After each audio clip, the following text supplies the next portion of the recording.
Carissimi amici, buongiorno e benvenuti ad un'altra puntata di Spazio Vostro qui dagli studi di Televenezia. Come ogni settimana cerchiamo di portare alla vostra attenzione sempre nuovi temi e nuovi ospiti. Oggi abbiamo il piacere di farvi incontrare il dottor Oreste Venier. Benvenuto. Buongiorno Federica. Chi è Oreste Venier? È il titolare della Venier SRL, che è una importante società che si occupa di informatica forense e di consulenze tecniche di parte. Esatto. Esatto, detto bene? Sì, ha detto correttamente. Esatto. Possiamo darci anche del tu, va se bene, preferisce. Va bene. Grazie intanto allora, per l'ospitalità. esatto, siamo entrati già in confidenza. Allora, prima di parlare di quello che è, diciamo, la tua professione principale su cui tu stai lavorando moltissimo ultimamente, vorrei un po' che tu parlassi anche di quella che è la tua formazione accademica e anche professionale. Io sono nato a Mestre, ho 50 anni e ho iniziato a formarmi con i primi Commodore degli anni 80. Ma un po' come tutti. Come tutti, insomma, sì. Commodore 64, 128, Amiga, insomma, i mitici anni 80. E dopodiché ho fatto il liceo classico e poi ho deciso di andare a studiare fisica all'Università di Pisa.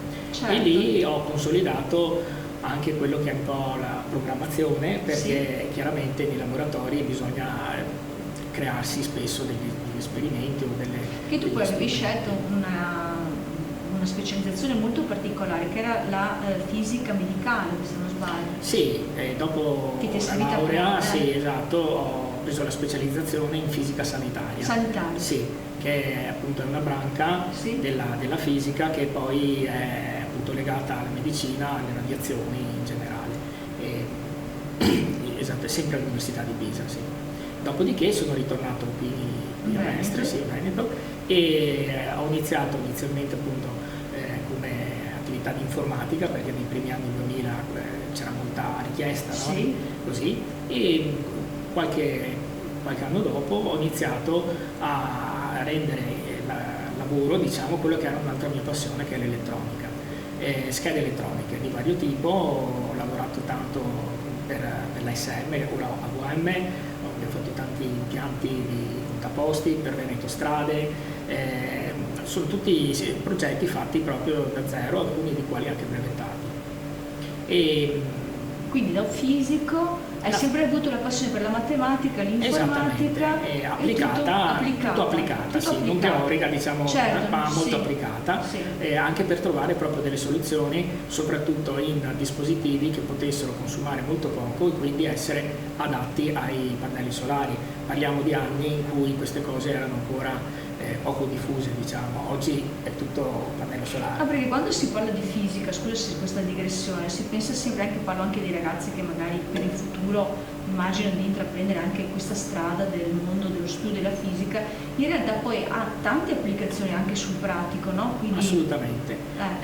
Diciamo che la fisica appunto permette di farsi una formazione, anche di sperimentazione, che poi si può adattare all'informatica, alla sicurezza, all'elettronica, in affiancamento con altre figure, ingegneri, matematici o altro, anche spesso per creare delle soluzioni che prima magari non ci sono così diffuse, ecco. Quindi è una cosa assolutamente... E poi nel tempo ti ha aperto appunto una porta importante su quella che è la questione, sulla tematica di cui vorremmo proprio parlare, spiegare anche ai nostri amici da casa, che è quella dell'informatica forense. L'informatica forense, sì. Che è una cosa che non tutti sanno che c'è, ma è fondamentale soprattutto nei processi.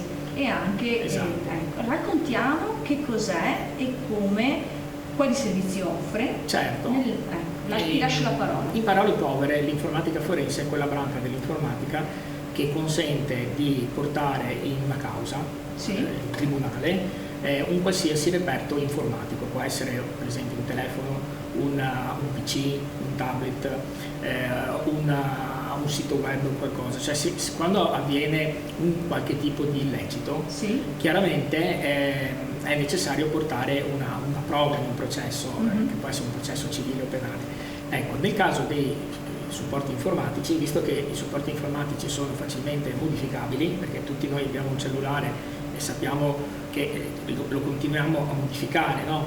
Mandando messaggi, ricevendo mail, bisogna cristallizzare la prova praticamente, cioè io non posso prendere un portatile su cui magari ho delle prove magari di un fatto illecito e portarlo direttamente in causa, devo prima fare una cristallizzazione per dare una dignità di prova, e questa operazione si chiama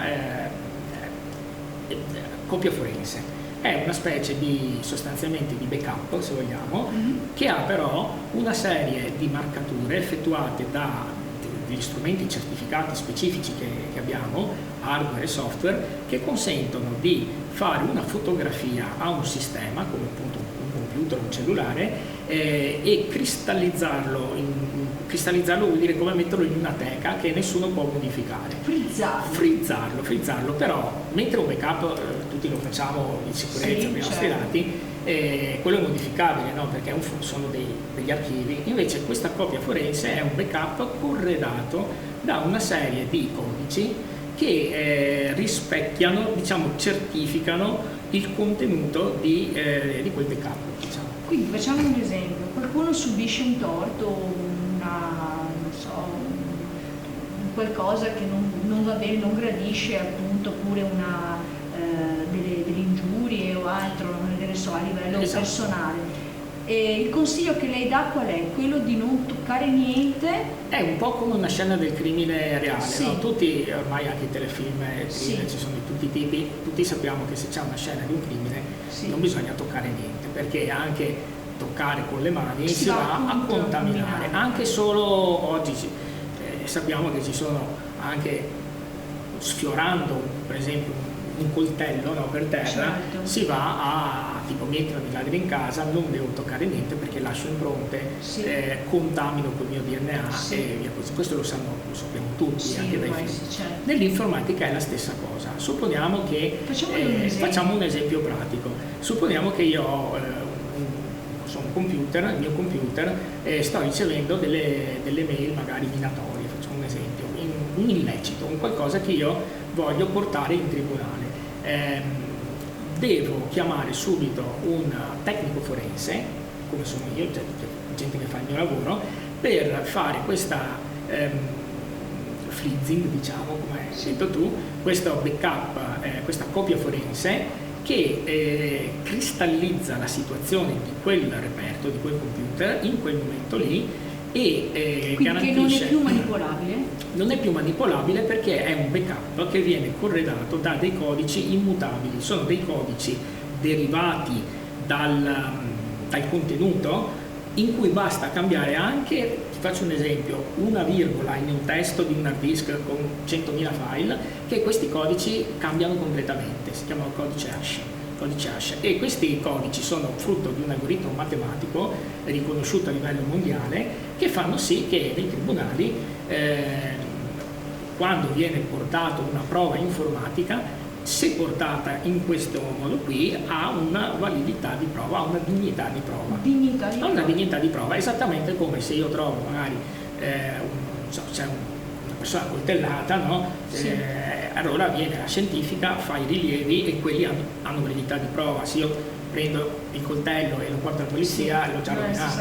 Esatto. E questo vale per, attenzione, non solo i reperti di tipo fisico, cioè cellulari, tablet, computer, ma anche il cloud, il contenuto del cloud. Se per esempio c'è oggi vanno tanto i nuovi social dove ci possono essere degli illeciti, magari sono su un gruppo pubblico, sto discutendo con delle persone, vengo magari ingiuriato, o diffamato o altro, anche lì tutti pensano a fare uno snapshot, uno screenshot, una foto. Quello è la prima cosa, diciamo, che viene in mente a tutti, però è una prova molto debole, perché come tutti sanno modificare delle immagini grafiche oggi è alla portata di tutti. Con delle app. Sì, ma anche a volte magari anche cambiare senza pensare a stravolgere. Se io per esempio cambio il significato di una frase togliendo una virgola, perché la posizione a volte di una semplice magari anche una virgola o un punto esclamativo, io sto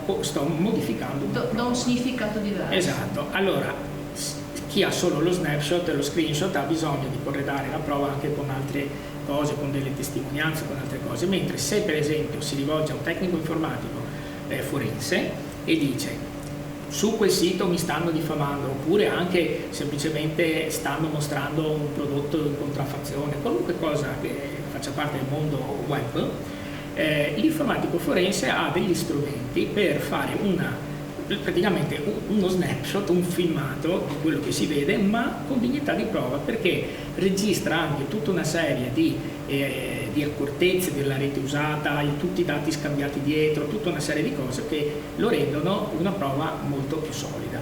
Ecco, quindi, e quindi più credibile? Assolutamente credibile, sì, perché poi il giudice affida a un tecnico esperto di fare dei controlli e il tecnico può andare a verificare che quello è coerente, è integro. Che quella è un'altra parte del tuo lavoro, sì, che tu fai anche consulenze di carattere appunto tecnico, esatto, per queste tribunali, ma anche esatto, per le parti, infatti, che parti che in causa, che possono essere aziende o privati. Diciamo che quando si lavora per la parte ci si chiama CTP, consulente tecnico di parte. Quando si lavora che un giudice ti dà un incarico super partes per fare da ausiliario del giudice, si chiama CPU, esatto. Io per esempio adesso al Tribunale di Milano ho 2 casi in cui sto facendo questo tipo di attività e possono essere sia delle attività di raccolta dei dati, ma anche poi di analisi dei dati, per andare a vedere cosa c'è dentro, perché questo tipo di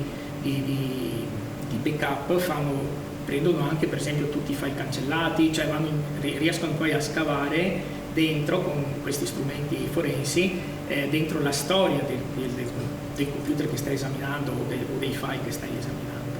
Mi piace molto la passione che hai per la tua professione, cioè, si sente che lo fai proprio con piacere, perché forse questa attività ti porta ovviamente anche sicuramente a rendere giustizia poi anche, no? Perché è difficile a volte dimostrare con delle prove che magari qualcuno cerca, che ne so, in maniera quasi ingenua, no? Tipo di tutelarsi, poi in realtà non riesce a farlo perché non sono sufficienti, diciamo, i mezzi. Quindi ci lasciamo su questo e poi ne ritorneremo subito dopo la pubblicità, perché adesso abbiamo un piccolo stacco e poi ritorniamo qui ancora con il dottor Oreste Veniera. Grazie. Grazie a te. Eccoci, siamo di nuovo in studio a Spazio Vostro su Televenezia con Federica Agnese Carraro e in compagnia del dottor Oreste Veniera, che è un importante informatico forense. Lo ringrazio ancora della sua presenza qui come ospite a Spazio Vostro e abbiamo avuto modo di disquisire innanzitutto sulla sua carriera molto importante nell'ambito dell'informatica e della matematica, perché lui appunto è un fisico, ma poi abbiamo parlato appunto di quella che è l'informatica forense, e che ha tantissimi sviluppi sia nell'ambito appunto, si parlava, può ricevere incarichi, diciamo così, magari che ne so, direttamente dai tribunali, piuttosto che magari da avvocati che portano avanti dei processi, eccetera. Puoi fare degli esempi? Stavamo parlando anche prima di situazioni particolari, ad esempio, magari un esempio, visto che tu ti occupi sia anche di aziende ma anche di privati, 2 esempi magari particolari che magari ti sono capitati, eccetera, 2 esempi ricorrenti. 2 esempi ricorrenti, ecco. Nel caso aziendale anche anche per rendere edotti i nostri cittadini su questa. Certo. Un caso ricorrente aziendale è quello di magari un collega, una persona, un dipendente che magari cambia lavoro, si licenzia e va a lavorare, come capita spesso, nello stesso ambito, magari da un concorrente, e magari l'azienda originaria si accorge che magari ha un calo di fatturato, magari sente voci del mercato che alcuni clienti sono passati con questo concorrente, magari hanno violato il patto di stabilità, di non concorrenza, questa è una cosa che avviene. In alcuni casi è fisiologico, ma in altri casi si assiste a delle vere e proprie esfiltrazioni proprio di segreti commerciali, o possono essere segreti commerciali, sono per esempio appunto dei partitari clienti, che magari anche con le abitudini di acquisto, i prezzi, ma anche segreti progettuali. Pensiamo alle aziende che fanno progettazione, magari uno sta lavorando sulla commessa e va a lavorare da un concorrente che magari grazie a questi dati esfiltrati ha un vantaggio competitivo, no? Perché finisce quel progetto prima. Allora in questo caso, quando si è in una fase di... cosa fa? In questo caso tipicamente quando si è già, quindi purtroppo l'azienda si è già accorta, quindi si è già magari in precontenzioso, d'accordo con l'avvocato che segue, si fa un'analisi per esempio della postazione su cui lavorava la persona che è andata via, trovando, cioè cercando delle tracce del sistema operativo di Windows, per intenderci, per esempio di attività sospette magari fatte magari a ridosso della data. Quindi come trasmigrazione di dati? Per esempio tipicamente con connessioni di chiavette USB, certo. Oggi con una chiavetta da 10 euro ti fa finire al disastro, quindi movimentazioni sospette di grandi quantità di file sono tutte indizi che portano a pensare che c'è stato qualcosa di strano.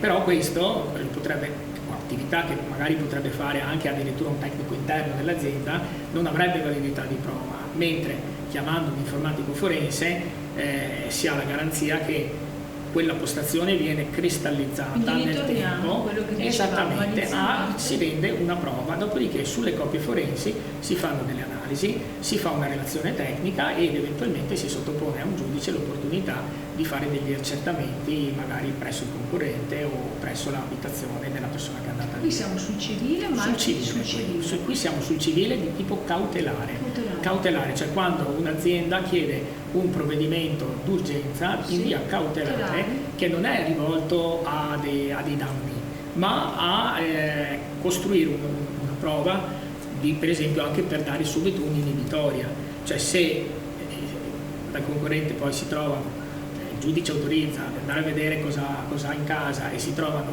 pacchetti di dati dell'azienda originaria, il giudice può dare una inibitoria all'uso e poi c'è una causa dei danni.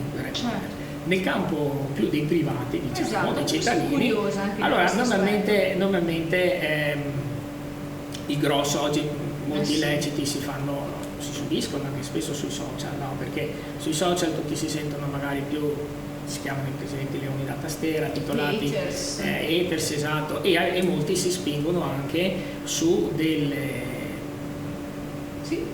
praticamente delle situazioni di reato.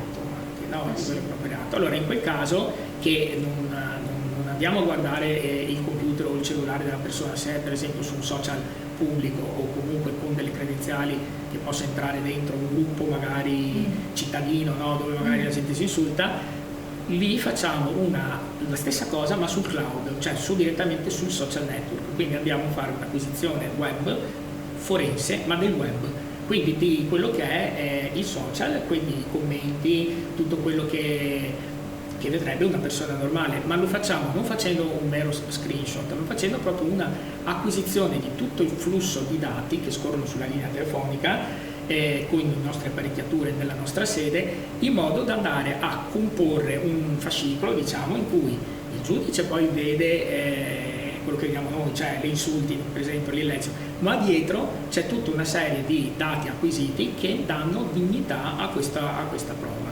È l'equivalente, diciamo, come dicevamo prima, invece che fatto su un dispositivo fisico, fatto sul social. Quindi il nostro consiglio è, naturalmente non necessariamente da me, ma andate, quando avete un illecito, consultate con il vostro avvocato, cercate un informatico forense perché vi può aiutare a comporre rapidamente una prova che spesso poi magari pochi giorni dopo potrebbe sparire, certo. E quindi in quel caso c'è anche quel rischio lì. Quindi una volta cristallizzato rimane lì a disposizione, come dicevi prima, esattamente il termine, si chiama acquisizione forense, certo. Che è una prova praticamente. Una prova inconfutabile. È una prova, esatto, diciamo inconfutabile, perché è fatta con degli strumenti, delle metodologie e delle marcature che permettono a chiunque di verificare nel corso della causa, esatto, che non è stata alterata, che è corrispondente, non è stata. E su quella viene fatta tutta l'analisi. Dopo su quello si può basare, per esempio, anche un intero processo, quello che è, insomma, chiaramente. Quindi voi avete una serie di, anche poi una rete molto importante di professionisti che vi richiedono per consulenze di questo tipo, oltre al tribunale, oltre magari all'avvocato. Avete anche aziende, immagino, oppure i nostri clienti tipicamente sono appunto aziende, tipicamente, di solito l'azienda chiama il proprio avvocato di fiducia e quindi il nostro punto di riferimento sono gli avvocati, però anche aziende direttamente e anche dei privati che magari cercando sul web, sapendo già questo, ci contattano per avere. Noi facciamo sempre un preventivo gratuito, facciamo proprio un studio, che il preventivo non è un prezzo, è capire cosa è successo, e anche magari una valutazione, una valutazione di capire come ci si può muovere, e spesso bisogna muoversi anche di notte, perché chiaramente noi facciamo, perché se magari c'è una cosa che può sparire da oggi a domani, può essere H24 quasi. Noi facciamo la parte tecnica, non facciamo investigazione, però la parte tecnica a volte ci tocca lavorare in orari più disparati. Allora, su questa scia dovete sapere che il nostro caro amico Oreste è diventato anche scrittore. Un esperimento. E ce li abbiamo qua. Ha scritto, facciamoli vedere. Ha scritto ben 4 libri, e tra l'altro io ne ho letto anche uno che è molto interessante, il primo, appunto L'ultimo ritornello, e lui si ispira appunto con questi libri ad una investigatrice che lui appunto ha creato nella sua fantasia, che è di origine coreana, che lavora in Italia. Il primo e l'ultimo, dicevi appunto, di questi appunto romanzi, è ambientato in Veneto, gli altri in altre parti d'Italia. La protagonista è Sumin, che è coreana, mezza coreana, mezza italiana, e raccontaci un po' di questi libri, perché hanno una particolarità. Ciascuno di loro sono dei libri divulgativi, ciascuno di... Grazie. Ti lascio il libro. Allora, sono dei libri così che sono nati dal fatto che quando noi facciamo praticamente le nostre relazioni tecniche dobbiamo essere chiari e semplici, ma non semplificativi. Dobbiamo essere, diciamo, divulgativi, e l'anno scorso ho iniziato a scrivere questi romanzi che praticamente hanno ciascuno dietro un diverso argomento della matematica, in particolare spiegata in maniera divulgativa per tutti, cioè non per addetti ai lavori o appassionati, ma per tutti. Per esempio L'ultimo ritornello, che è il primo della serie, che ho letto, ecco, che è ambientato a Venezia, parla, e lo consiglio, molto bello. Parla praticamente delle criptovalute dal punto di vista tecnico, non finanziario, ma tecnico, perché tanti pensano che le criptovalute sia compro, vendo, ma in realtà dietro c'è una struttura tecnica importante.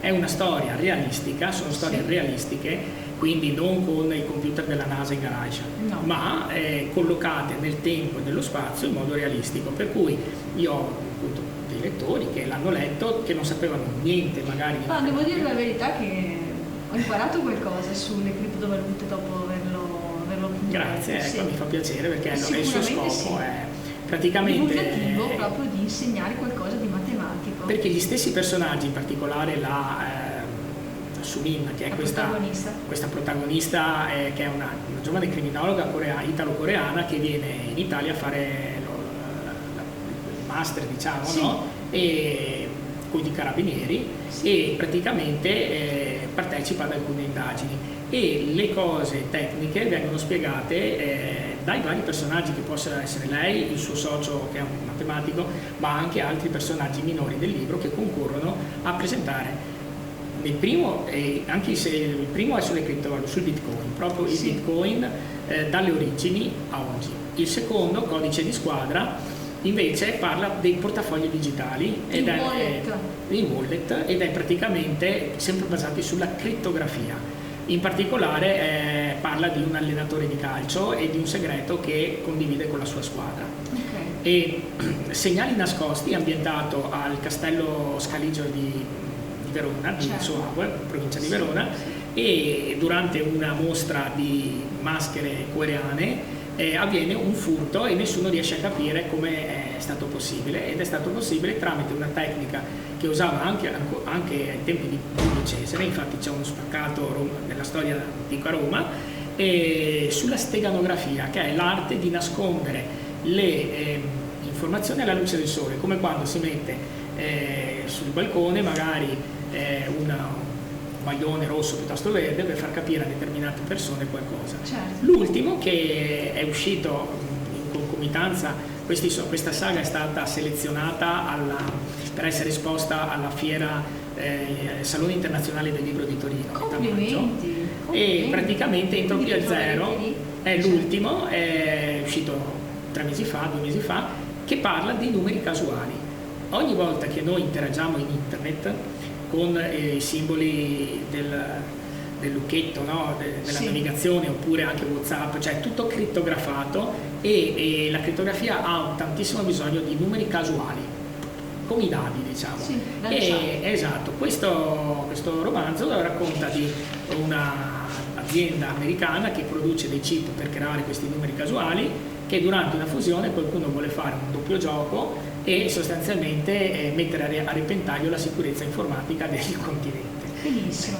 Quindi questi 4 volumi hanno un fil rouge che li collega, che è quello della divulgazione matematica. Assolutamente. Però accessibile a tutti. Assolutamente, è proprio nata per quello, però cercando di trovare l'equilibrio per renderla accessibile a tutti, ma non stufare, certo, ma divertire chi certo, invece magari è del settore e vuole trovare anche un libro realistico. Allora, cari amici, il nostro tempo a disposizione è finito, mi dispiace perché starei qui con te a disquisire, perché questi libri sono veramente molto belli, ve li consiglio.